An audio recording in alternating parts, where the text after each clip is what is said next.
How to flush DNS in Windows 11 or 10. Hi everyone, welcome to the channel. This is Rose from Create Login and Deletes.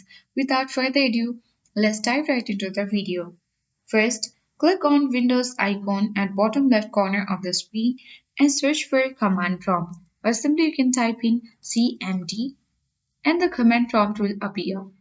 You can click Run as administrator or simply click on Open button. Now on this command prompt section, you simply need to type in the command, that is ipconfig slash flush DNS. You can simply copy this command and paste on your command prompt section and press enter on your keyboard. And after that you will see a message that is successfully flushed the DNS resolver cache.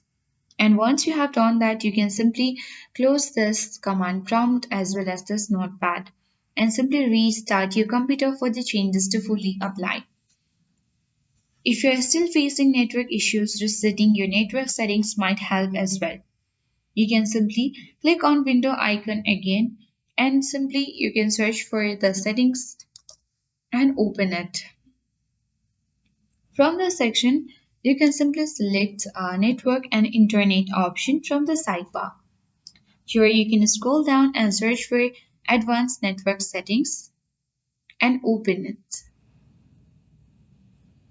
You can use the scrolling bar at right side and here you see the option of network reset. Simply you need to open it and now click on reset now button. You can confirm by clicking yes and restart your computer, and that's it. You have successfully flushed your DNS cache and reset your network if needed. I hope this guide was helpful. If it was, then do like, share, comment and don't forget to subscribe. Thank you for watching and see you in the next video.